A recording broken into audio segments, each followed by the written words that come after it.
buenos días a los radioescuchas que nos sintonizan en la frecuencia de Telemetro Radio, a quienes nos ven por streaming a través de Metcongo, así como en RPC Televisión, en señal de televisión digital terrestre y en las plataformas de Telemetro Cuarto Poder en YouTube. Bienvenidos a la emisión de hoy, martes 10 de octubre del año 2023. En materia internacional, bueno, seguimos con el Medio Oriente. Israel movilizó a 300.000 reservistas y envió aviones para traer a israelíes desde el extranjero. El gobierno de Israel ha llamado a filas a 300.000 reservistas desde el ataque sorpresa que la organización islamista Hamas lanzó el sábado pasado desde la Franja de Gaza, según confirmó este martes el portavoz del Ministerio de Exteriores, Lior Hayat. Al mismo tiempo, las fuerzas aéreas israelíes anunciaron que están enviando aviones de transporte militares al extranjero para facilitar el regreso de israelíes que quieran unirse a las tropas. 300.000 soldados reservistas fueron llamados a prestar el servicio militar, dijo Hayat, pero sin dar más detalles sobre si todos se habían presentado ya. Israel ha logrado mover esa cifra de reservistas en solo 48 horas, algo sin precedentes según el ejército. El jefe de la diplomacia de la Unión Europea, por su parte, Josep Borrell, anunció hoy martes que invitó a los cancilleres de Israel y de la autoridad palestina a la reunión extraordinaria de ministros del bloque convocada para esta jornada en Omán.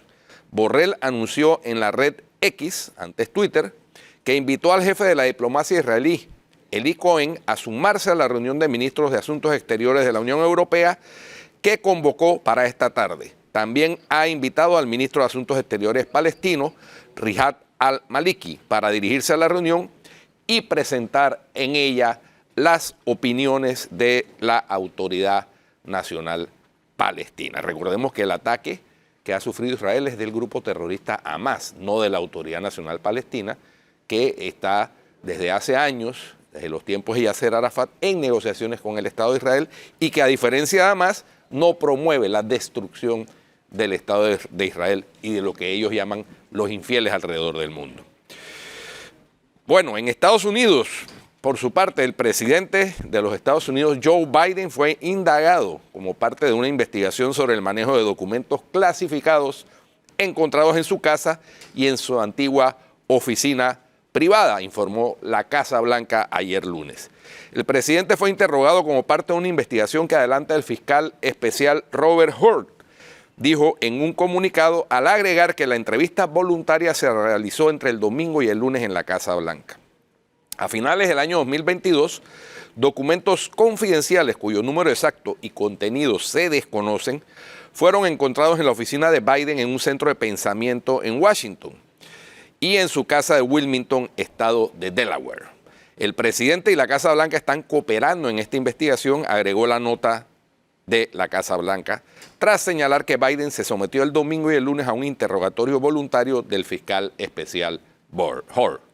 Estos documentos datan de la época en la que Biden fue vicepresidente en el gobierno de Barack Obama, del 2009 al 2017, y de sus 3 décadas como senador, periodo en el que se ocupó principalmente del tema de la política exterior.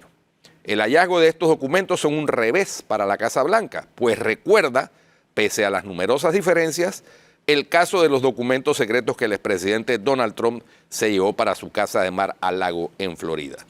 La ley estadounidense obliga a los expresidentes y exvicepresidentes a devolver sus documentos oficiales, comunicaciones y otras notas a los archivos nacionales.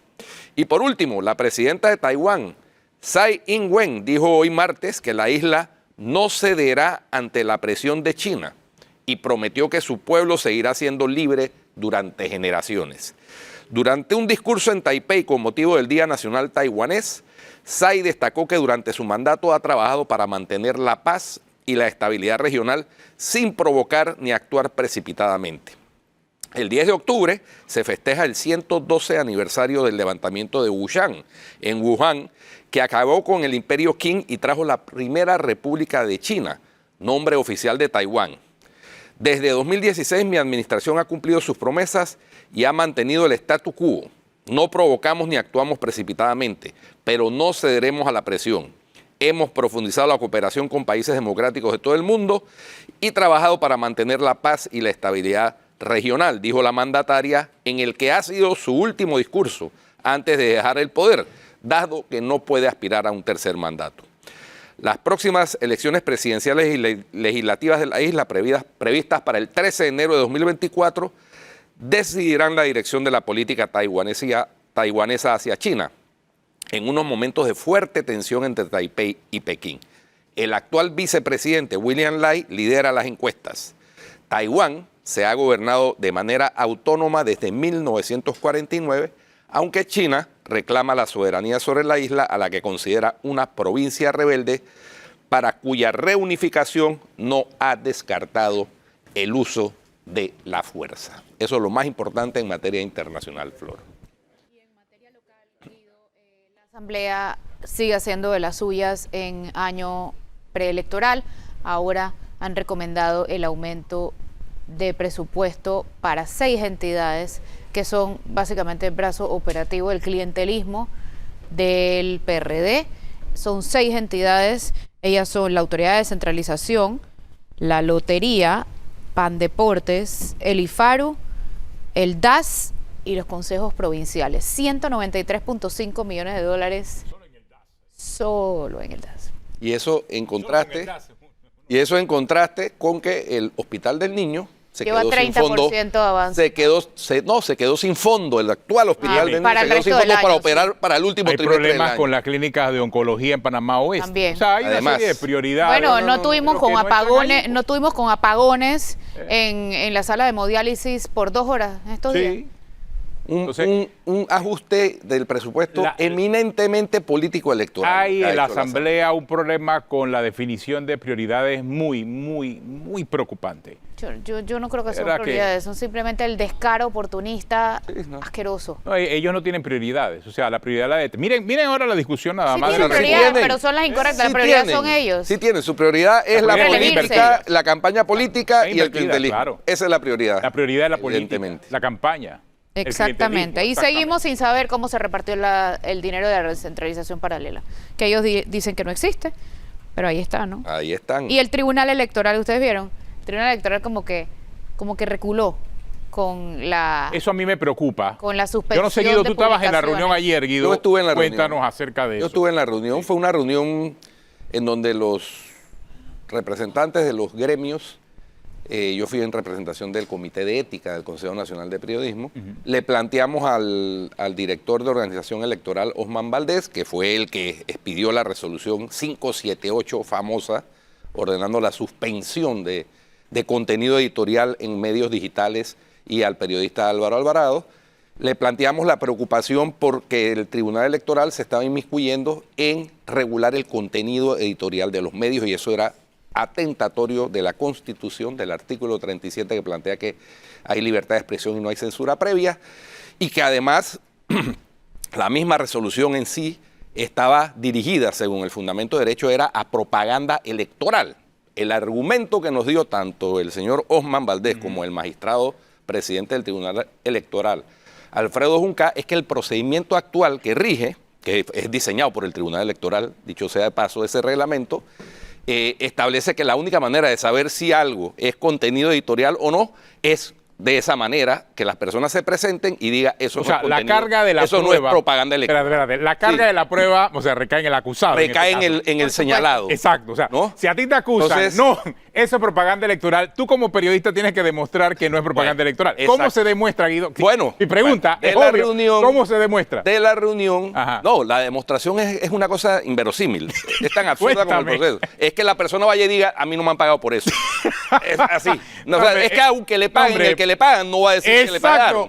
Pero bueno, ¿cuánto gasta el Tribunal Electoral en los medios tecnológicos para poder casualmente darle trazabilidad a la propaganda electoral digital? No estoy hablando de la tradicional, porque la tradicional es obvia, la digital. Entonces, ¿me vas a decir que la carga de la prueba en situaciones como esta recae sobre el acusado? Por favor. Entonces, de la reunión surgió la idea de que, así como en otros procesos administrativos hay el rechazo de plano cuando evidentemente la denuncia que se presenta no tiene asidero, le sugerimos al tribunal que hiciera algo similar. Y el magistrado Junca y el director de organización electoral, Osman Valdés, se comprometieron a revisar y modificar el procedimiento para hacerlo de manera sumaria sin que haya la resolución esa de medida precautoria de suspensión de la publicación. Obviamente.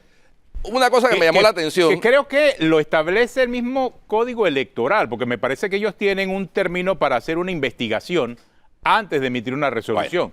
Bueno. Creo que así es, tendría que revisar el... Algo que me llamó la atención fue que el magistrado Junca se manifestó muy preocupado porque decía que en materia digital, dice él, que ha sido un reto regular todo esto, pero dice que en materia digital el daño se produce en cuestión de horas y no de días, y que por lo tanto en eso hay que ser muy ágil. Cuando me dijo eso, yo le dije, bueno, magistrado, perdóneme, esta resolución es del 17 de septiembre y solo se publicó el 6 de octubre. Ahí pasaron 17 días más de afectación, suponiendo en esa discusión que fuera cierta la denuncia.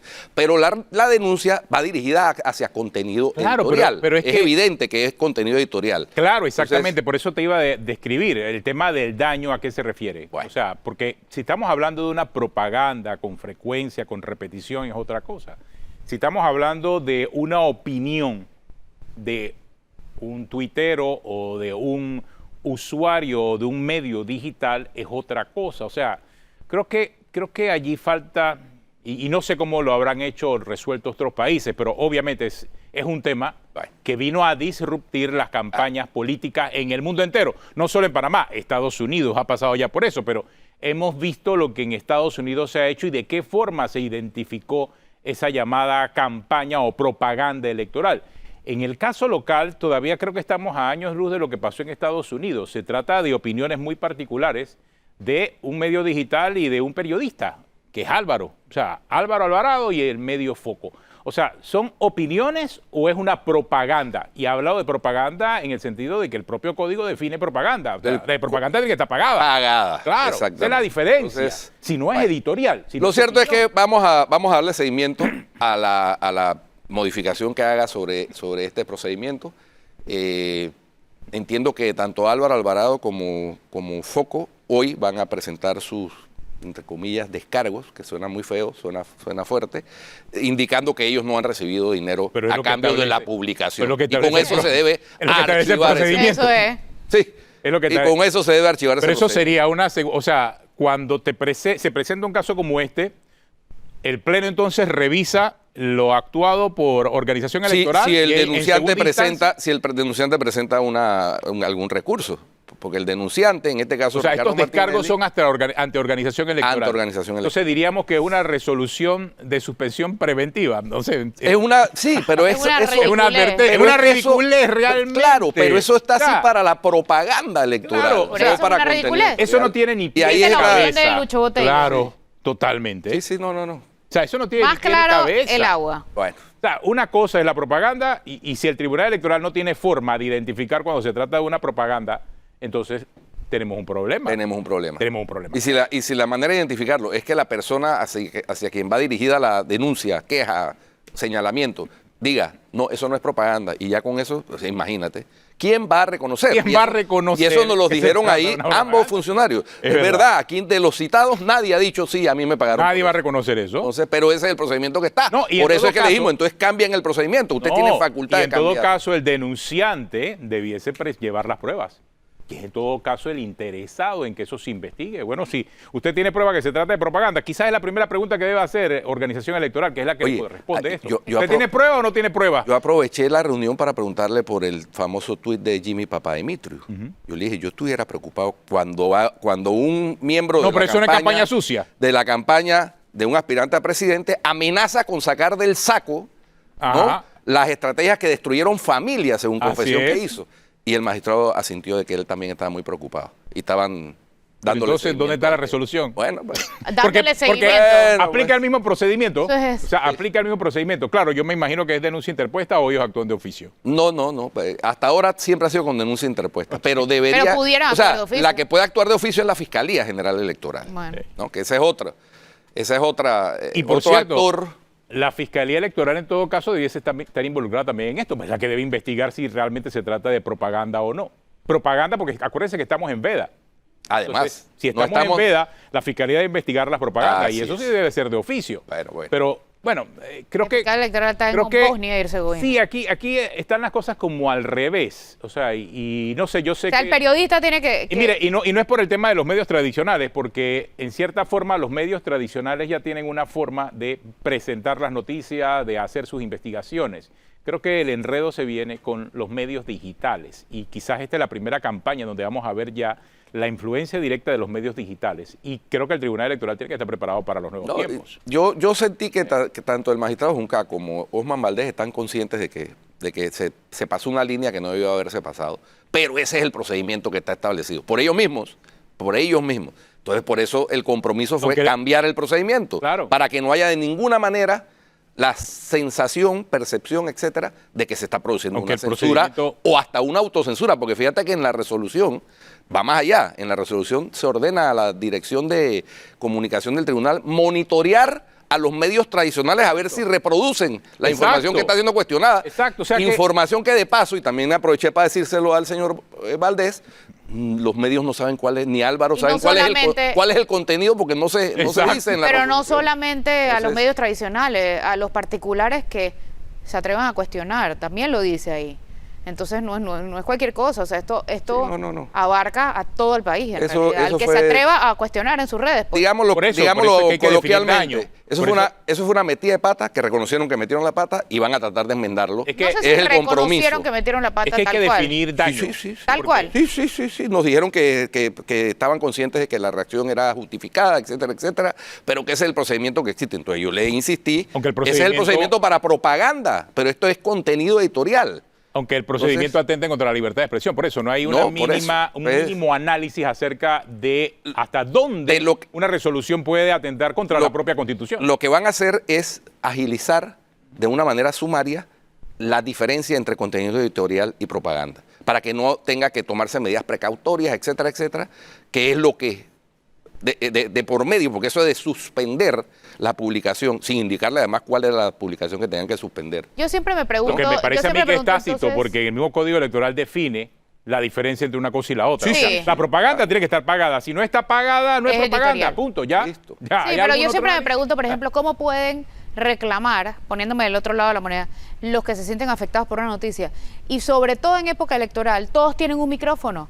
Todos tienen poder y micrófono para responder lo que se siente. Bueno, ¿cómo puede reclamar el jefe del bullying en Panamá? O sea, perdóname, no hay personaje que haga más bullying en este país que el señor Ricardo Martinelli. ¿O me equivoco? La denuncia... Ayer lo hablábamos aquí con Guido acerca del Crápula Films. O sea, y nosotros mismos hemos sido objeto y sujeto de ese bullying. Entonces me vas a decir que tú que lo haces, es más, tu jefe de campaña, que es el señor Jim Papadimitriou, pone el tuit ese que pone, y me vas a decir que yo soy entonces el que quiero denunciar a todo aquel que me haga campaña sucia. O sea, eso es un contrasentido a los ojos del propio Tribunal Electoral, porque así como estamos viendo nosotros esto, creo que el Tribunal Electoral también lo ve. No, pero yo me o el Tribunal Electoral ve otra cosa. Yo no sé.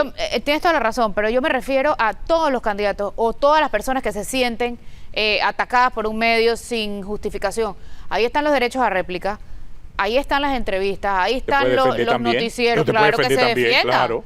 O que denuncien, pues, si hay una mentira. No, pedir una censura... Para los medios tradicionales, las diferentes normas de la ley de derecho a réplica, más inclusive, aunque yo no soy amigo de aplicar las sanciones penales o las investigaciones penales, están los delitos contra el honor, en el Código Penal. Hay una serie de herramientas para los medios tradicionales. El reto es con los medios digitales, pero no es lo mismo un influencer con su cuenta de Twitter que un medio digital establecido. Esa es la diferencia. Es diferente. No es lo mismo un call center que un medio identificado, o sea, como el caso de Foco, como Álvaro Alvarado. La gente que da la cara es una cosa muy distinta en el mundo digital a la gente que navega oculta, en donde sí vemos un montón de cuentas.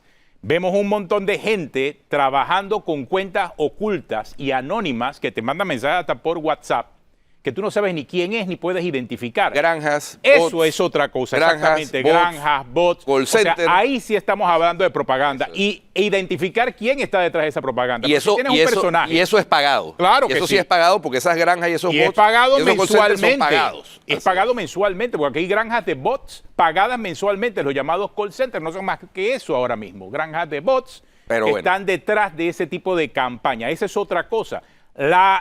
El hecho de que un tuitero, dando su cara y señalando con su nombre, porque eso es fácil de identificar. Responsable de su opinión. Siendo él responsable de su opinión, un usuario de red social, Puede ahí ser. está ejerciendo la libertad de expresión, perdónenme, eso está Claro. claro. Ya sea un medio digital identificado con nombre y figura responsable, y aquí vemos muchos casos, el caso de Mauricio Valenzuela en Foco, el caso de Félix Tijerino en Infórmate, por ejemplo, dan la cara, se sabe quién está haciendo la denuncia. ¿Eso campaña sucia o es un análisis noticioso e informativo acerca de un hecho? Ahí es donde está el límite que el Tribunal Electoral tiene que tener claro e identificar. A mí me Y preocupa la que el otra Tribunal son los Electoral no lo call tenga centers. claro. No, por lo que me está contando Guido, no lo tiene claro. No lo tiene claro, pero tiene un procedimiento absolutamente descabellado para determinar quién es el que recibe propaganda y quién es el que produce contenido editorial. Y ese es el procedimiento que van a revisar y reformar para que no haya de ninguna manera un atentado contra la libertad de expresión dentro de ese procedimiento, porque Ya lo hubo. actualmente lo hay. Ya lo hubo. Actualmente Que lo hay. una metida de pata no Bueno. puede ser una excusa para un atentado hacia las garantías Así fundamentales. es. Oye, hasta la Embajada de Estados Unidos se pronunció. Porque Todo el mundo. Obvio. porque es obvio. La CIP O sea, también. no me digas que es O sea, el procedimiento. Bueno, el procedimiento lamentablemente está violando la garantía constitucional. Estás violando la propia Constitución. Así Correcto. es. Entonces, es un procedimiento. Más allá de la propia interpretación del Código Electoral. Sí. Bueno, tenemos Vamos a una un pausa. cambio. Ya regresamos en breve aquí en Cuarto Poder.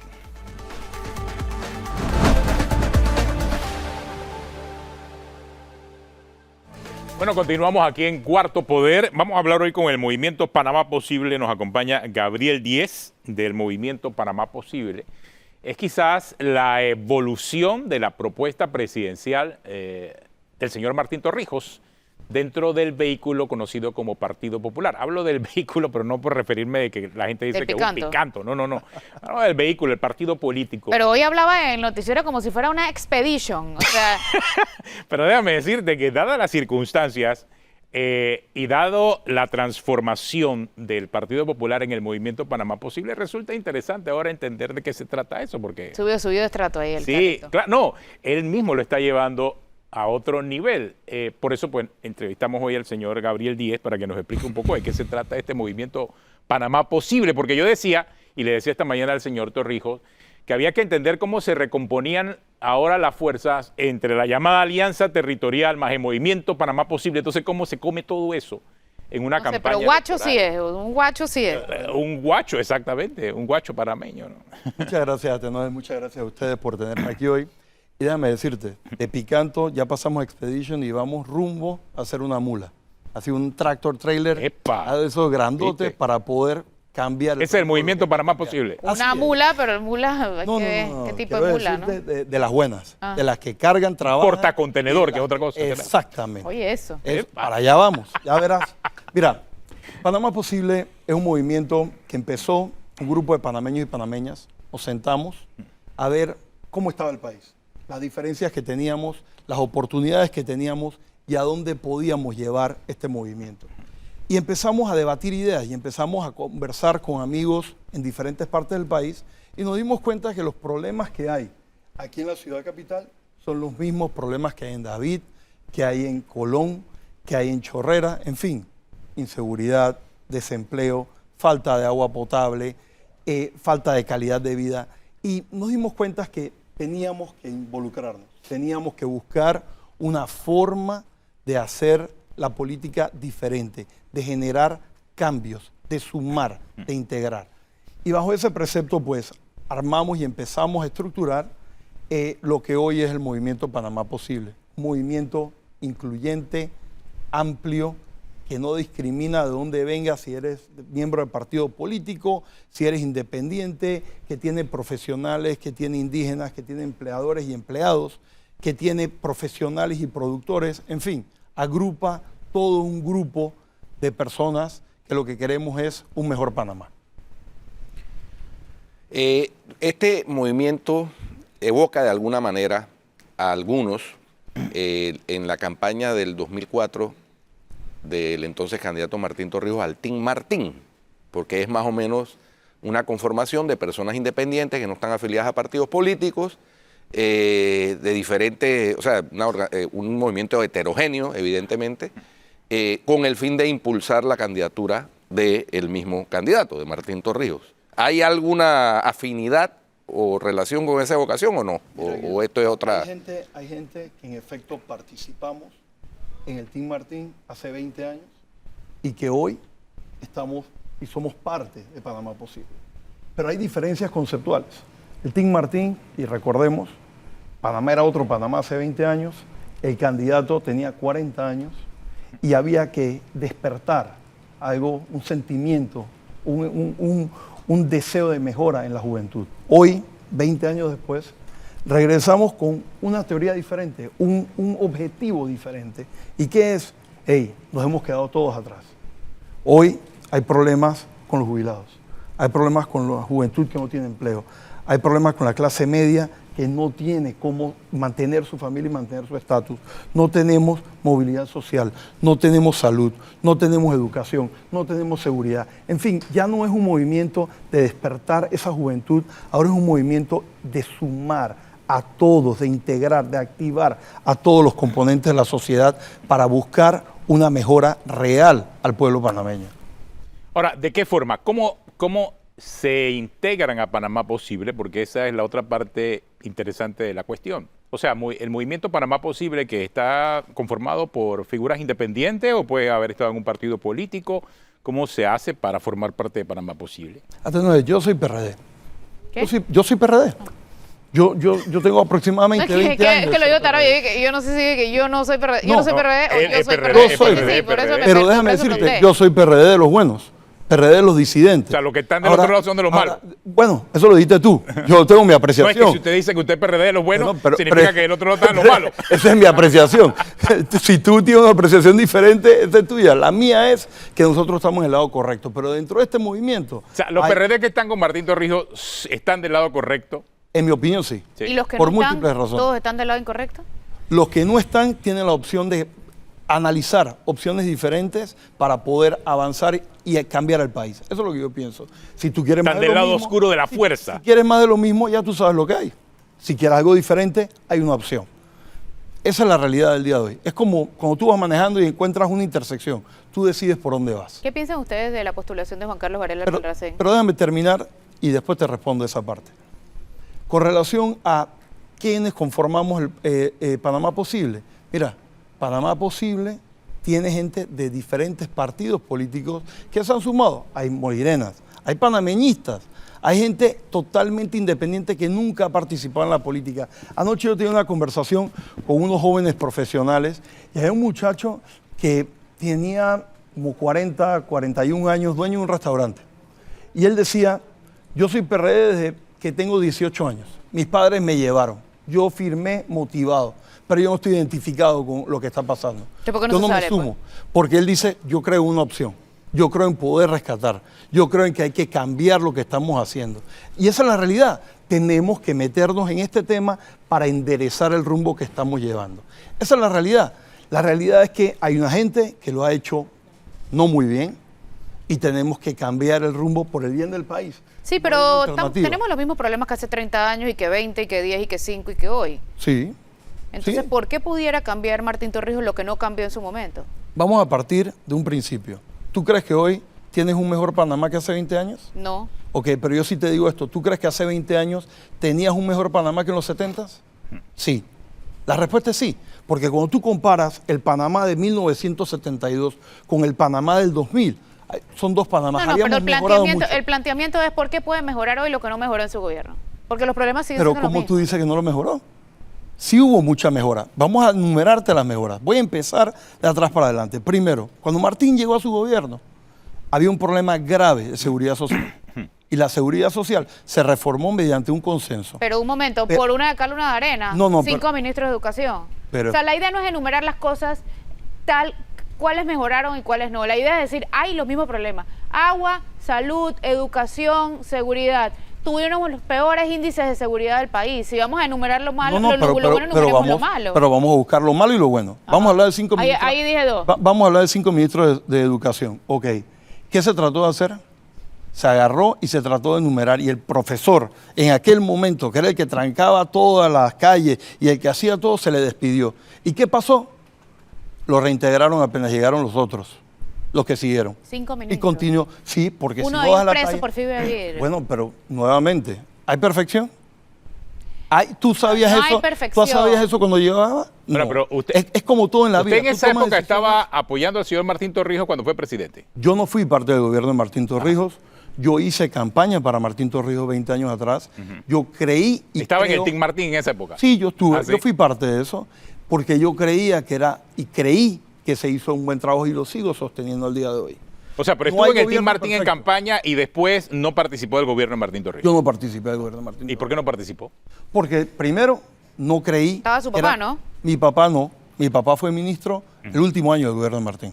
13 meses. Exacto. Por eso. Pero 13 meses. Los otros 4 años, ni mi padre ni yo fuimos parte del gobierno. Primero no creí que tenía la experiencia para poder hacer un buen trabajo hace 20 años atrás. Segundo, no creí que era mi momento. Desde el punto de vista profesional, mi familia tenía hijos pequeños en aquel momento, no era mi momento de poder involucrarme en la vida pública. Yo estoy en esto en este momento porque creo que hay que involucrarse para hacer un cambio. Si no nos involucramos nosotros, ¿quién lo va a hacer? O sea, para estar en Panamá posible hay que ser un PRD bueno, pues. No, para nada. ¿Sí o no? No, la respuesta es no. Ah, ok. Te lo he dicho 3 veces, la respuesta es no.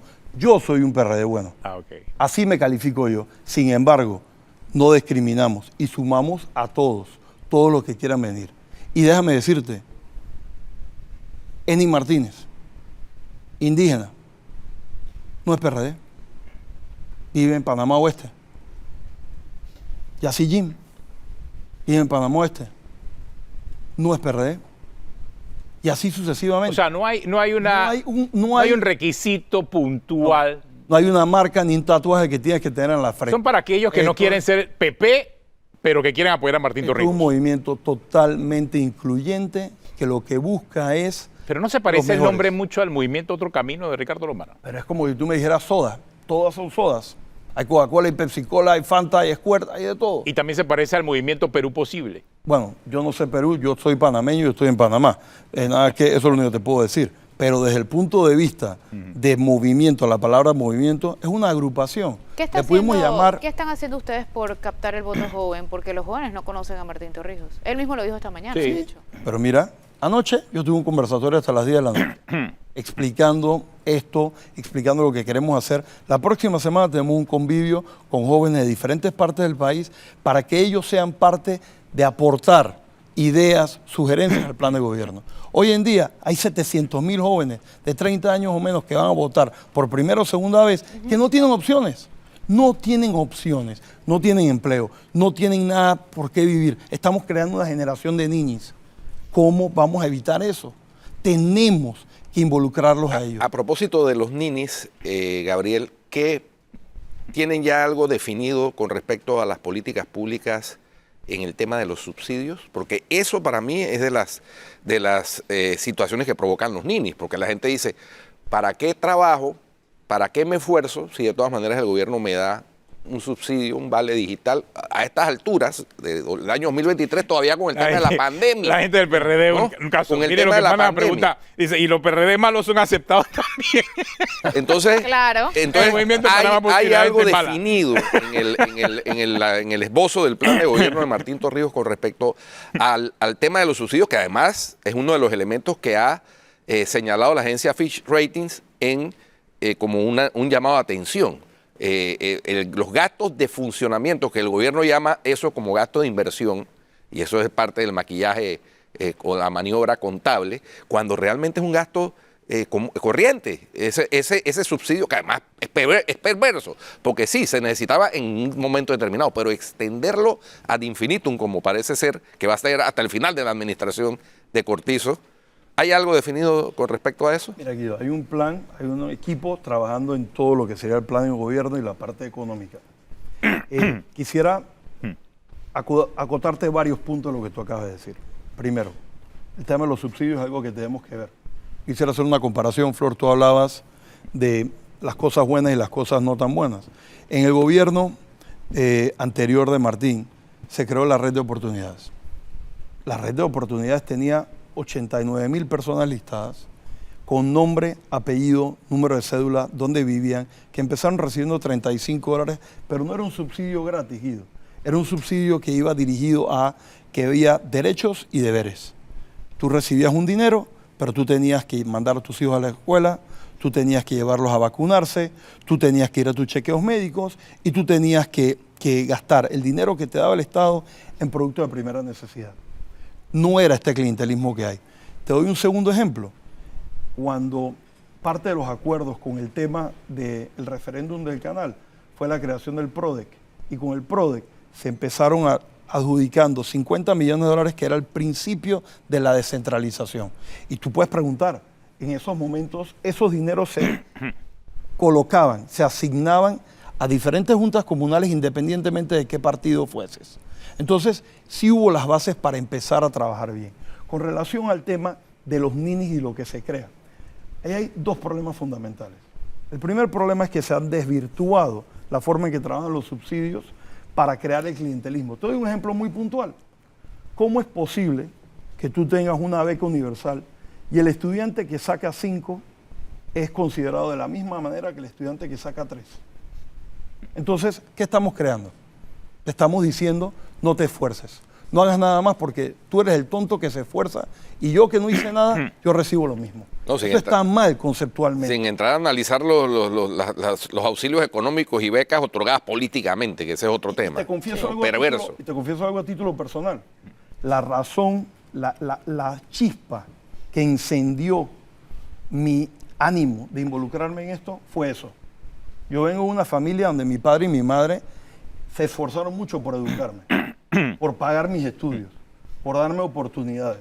Y déjame decirte algo, para mí es insultante, denigrante, que hayan agarrado más de $200 millones en auxilios económicos de un plumazo. Y aquí no ha pasado nada, y aquí a la gente se lo olvidó. 200 y tantos millones de dólares regalados, despilfarrados y botados. Entonces esas son cosas que nosotros como sociedad no podemos estar de acuerdo. Y sin rendir cuentas, además. Bueno, por eso te digo, aquí no ha pasado nada. ¿Ah? Aquí no ha pasado nada. Y la gente se lo olvidó. ¿Cómo queda, no puede ser? ¿Cómo queda el Movimiento Panamá Posible en medio de la alianza territorial? O sea, ustedes son parte de las postulaciones. Por ejemplo, y le decía esta mañana al señor Martín Torrijos acerca de los bastiones del PRD. O sea, estamos hablando de San Miguelito, estamos hablando del Distrito Capital. Hay una alianza territorial en este momento, PP, CD, panameñismo.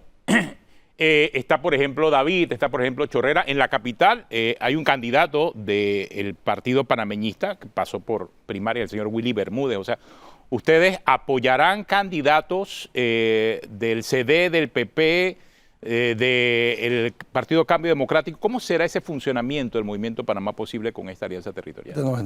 Panamá Posible no es parte de campaña. Panamá Posible apoya la candidatura de Martín Torrijos, pero la campaña de Martín Torrijos es la campaña de Martín Torrijos. Nosotros no tenemos voz, ni voto, ni estamos en eso. Ni van a apoyar candidatos individuales entonces. Nosotros no estamos en eso. Nosotros estamos por hacer un plan de gobierno, por llevar ese plan a la gente, por recoger ideas de la gente, por sumar gente que quiere un cambio para Panamá. ¿Lo suyo es la promoción de Martín Torrijos específicamente? De las soluciones, de un Panamá posible a través de la candidatura de Martín Torrijos. Yo te preguntaba sobre la opinión de la postulación y elección de Juan Carlos Varela Albarracén. Eso es un tema para los políticos, eso es un tema para la campaña, eso es un tema para Martín. Yo personalmente tengo mi visión, pero aquí no estamos. ¿Y cuál es su visión? Sí, pero yo estoy aquí como Panamá Posible. Mi opción es que... ¿Y cuál es la visión de Panamá Posible? Panamá Posible no va a entrar en un tema de campaña política. No puede decir eso, porque es que Panamá Posible es parte de la campaña. O sea, Panamá Posible es parte de la campaña. Es la campaña. No me vas a decir que Panamá Posible no puede ser parte de la campaña.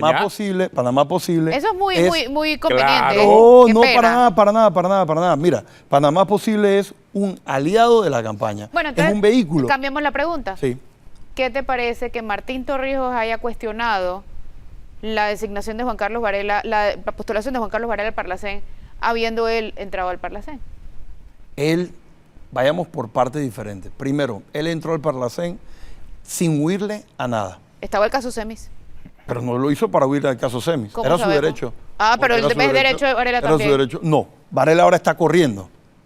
Ojo, Es su derecho también. No, Varela fue expresidente y su derecho era, en estos 5 años, posterior a su presidencia, la ley dice que entraba inmediatamente. Ya estaba. No, sí, ya Lo estaba. estaba ya oficializando. está. Ahora lo está oficializando para 5 años más. Por Hay supuesto. una gran diferencia. Por supuesto. O sea, ya no son lo Pero que ¿por qué uno sí tenía derecho y el otro no? Pero es que yo no he dicho que ninguno de los dos tenga derecho. Los dos. La ley dice que tú sales de la presidencia, tú eres diputado del Parlacén. ¿Queremos cambiar la ley? Cambiemos la ley. Pero eso es lo que dice la ley. Ahora, lo que ha hecho Juan Carlos es decir, 5 años después que ya yo tenía el derecho legal de ser miembro del Parlacén, me postulo nuevamente para ser parte del Parlacén. Es decir, Correcto. hasta 10 años después de haber salido de la presidencia. Sí. Eso es totalmente diferente a Martín Torrijos y a otros candidatos. Es más, yo no recuerdo que haya habido ningún expresidente que haya estado 10 años en el Parlacén. Pero los efectos son los mismos para todo el que corra. Pero nuevamente. Y el que quede ahí adentro. Nuevamente, esa es la opinión tuya. ¿No? No, sí, sí, No, sí. Eso es no la es una opinión opinión. ciudadana No, Eso, de pero que es se un trata. hecho. No, para nada, Flor, Los para efectos, nada. los efectos y los beneficios los tiene todo el que entre. ¿Sí o no? El Parlacén, Eso no es una opinión. el No son Parlacén se lee beneficios. como un blindaje. No son beneficios. Se lee como un blindaje. Lo que te hace es que te cambia el foro. Por eso, Pero espérate, eso no es un blindaje. Eso Tú eres es un juzgado bueno y también. privilegio. Bueno, pero esa es la ley. pero es un privilegio, no Pero podemos decir cambiemos que no la es. ley. Martín ha dicho, cambiemos la ley. ¿Y por qué no lo cambió él? Porque él no la podía cambiar. ¿Por qué? Porque en aquel momento no era cuestionado y no se veía esto. Sí era cuestionado desde el día 1. No, pero nadie estaba huyéndole a nada, al Parlacén. Nadie estaba huyendo de Era su cuestionado responsabilidad. desde el día 1. Pero si Yo hemos escribí una estado nota ahí. en el gobierno de Martín Torrijos sobre Pero imagínate. cuánto nos gastábamos en el Parlacén, de qué servía absolutamente nada. Y sirve de Era nada. noticia desde ese momento y él no nos sacó. ¿Por qué tenemos que creer ahora que lo va a sacar, que lo va a hacer? ¿Por Bueno, qué no lo hizo en su momento? Es mi pregunta. Porque yo creo que se han dado las tergiversaciones que se han dado ahora al nivel que nunca imaginamos que se iban a dar. Entonces es así. Tú creaste un perro, el perro va creciendo, va creciendo, va creciendo, y ahora el perro cogió rabia. La única forma que tienes que sacar al perro. Es la única, la parte triste de esto. Una cosa que fue hecho con muy buenas intenciones se llevó a un punto donde no ha dado los resultados que tenía que dar. Es la triste realidad. Claro, pero hay una diferencia. La candidatura de Juan Carlos Varela al Parlacén no es por derecho propio. O sea, él se está candidatizando ahora. La claro. inicial sí. Claro, pero en esta oportunidad no es por derecho propio. Eso es lo que te correcto. estoy diciendo. Él No, está ahora es por- como si lo hicieras tú o yo. Exactamente, como lo hiciera Sí, sí, sí, cualquiera. estamos claros. Ahora es otra Parte cosa de- completamente diferente. Estamos claros. Digo, pero nuevamente, ¿qué queremos para el país?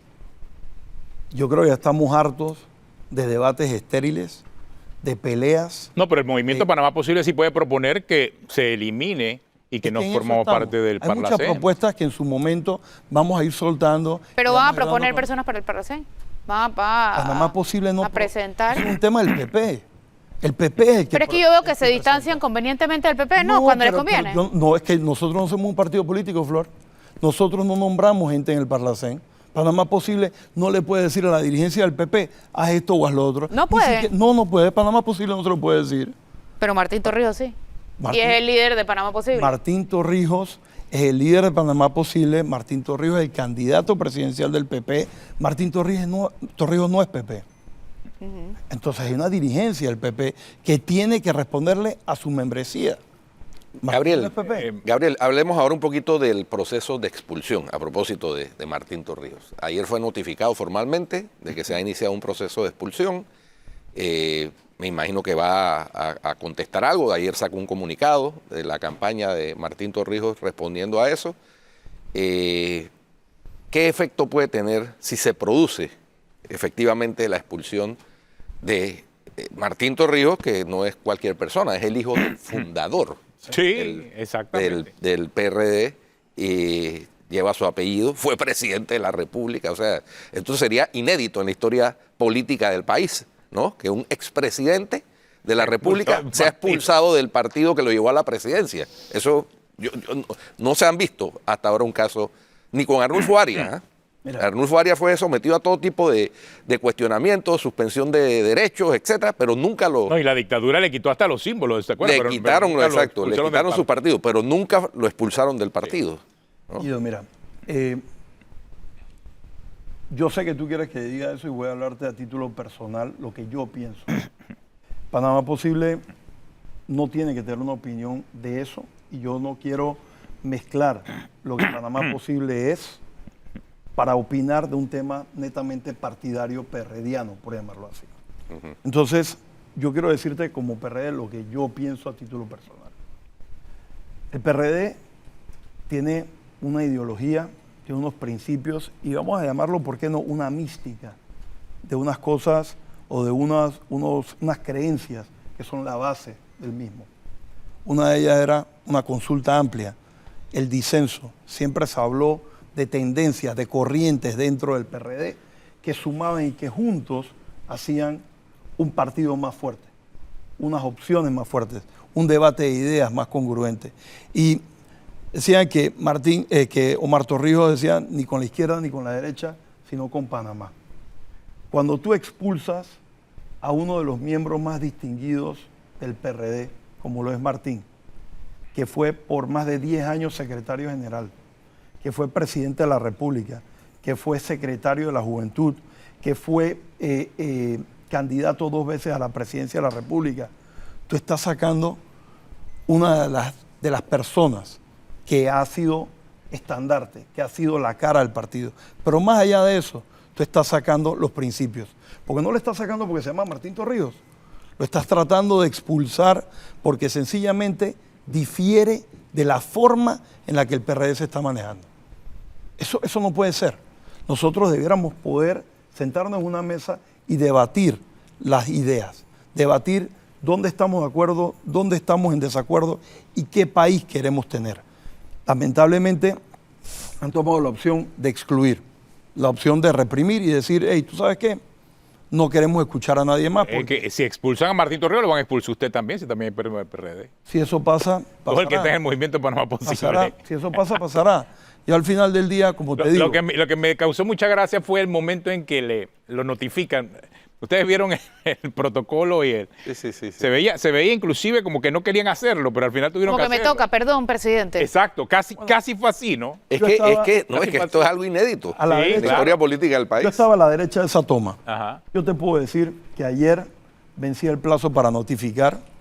O sea, notificaron en el último segundo. Sí. Y que llegó el notificador y el notificador estaba explicando, mira, lo que él estaba diciendo ayer era, hey, esto es un proceso, tienes 5 días para responder, firma la nota, pusieron esta denuncia y tienes que responderla, en fin, era un proceso como cualquier proceso legal y se está cumpliendo y se seguirá el proceso y Martín, a través de sus abogados, el licenciado Raúl Rodríguez que está ahí, el licenciado James Bernard y otros más que estaban allí, pues responderá a los alegatos que han presentado. Es bastante triste. No, y además muy beneficioso para el señor Martín Torrijos, la verdad. O sea, claro, le están haciendo la campaña al señor Martín Torrijos. Malísimos estrategas. Pésima estrategia. Tenemos una pausa, regresamos en breve aquí en Cuarto Poder.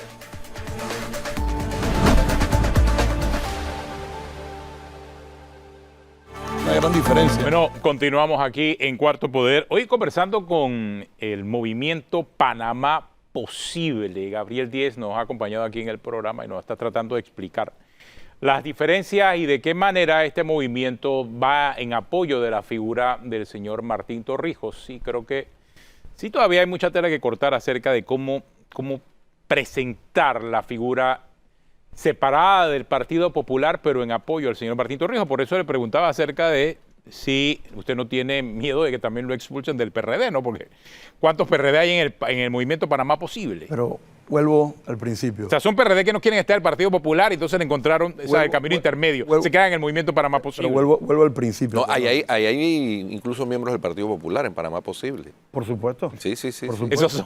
Esos son del Partido Popular que quieren ser PRD. Double dipping. No. Ellos están double dipping. Doblemente matriculados. No, hay que ser PRD light, pues. Hay que ser PRD light. No. Pero en el double dipping, el segundo dipping se ve mal. No, ¿por qué se ve mal? ¿Por qué se ve mal? Esto de política estamos en lo mismo. Dipping. No, hombre, no, pero tú estás pensando en el double dipping. Oye, por cierto, Flor está diferente. hoy vestida de verde popular, ¿eh? Mira tú. Hoy es el día de la salud mental. Y camuflada, y estás camuflada. En todo caso, por nada es, solo porque no encontré más nada que ponerme, pero espérate, hoy es el día de la salud mental, que es verde, así que exacto, yo ningún creo que, Partido Popular. yo creo que a Flor sí Vale esa la excusa aclaración, le vale la funciona, aclaración. porque ella trabaja en los temas de salud Y hoy mental. tenemos un panel, 2 paneles, entonces por Ella eso. vino de es que yo verde de estoy- Esperanza. Pero te voy a regalar Oye, algo ey, azul porque mi- el color de Panamá posible es azul. Mi dosis- Entonces tiene que ir por ahí. Esa ¿Viste? fue- Mira, el Flor, esa azul fue del mi- PRD. ¿Ves que no puede La ganar? corbata Esa de fue- Guido esa fue mi y dos- la tenógeno. Ahí está. Esa fue mi dosis anual de bullying, Flor. Discúlpame. Esa está suavecita. Otra bullying si no dice que es bullying, no dice disculpa, ¿no? Oye, Pero mira, primero vamos por el principio, Tenógenes. Insisto, Panamá Posible es un movimiento separado del Partido Popular, separado del PRD. Un movimiento incluyente, que suma, que integra, que activa. Y que está abierto a todos los partidos Y políticos. está abierto a todos y todas. Ok. Yo detesto decir esas palabras así porque me parece Y todes, que es redundante. puedes decir Y todes. todes. Pero al final del día es lo mismo, estamos sumando a todos. Y eso es lo que queremos. Poco a poco vamos construyendo mejores ideas, mejores visiones para poder llevar soluciones verdaderas y duraderas en el próximo gobierno. Eso es lo que estamos haciendo. Oye. Ahora, con el tema de Gabriel Díez no es delegado, no es director, no es CEN, no es CDN del PRD. Soy un miembro más de los 700.000. Un miembro más que no está de acuerdo con lo que pasa dentro del PRD. Así de sencillo. Sí, que no está de acuerdo con el rumbo donde han llevado el país. Así de sencillo. En el comunicado de ayer, Martín Torrijos, la campaña, pues se refería precisamente a velar porque los 700.000 miembros del partido no vayan a ser objeto de este tipo de represalias, casualmente. Bueno, muchas gracias, Gabriel. Se nos acabó el tiempo. Si usted sigue en Telemetro Radio, siga con El Brunch y en RPC Televisión habla ahora con el profesor José Escobar y Delia Muñoz. Hasta mañana. Muchas gracias. Chao.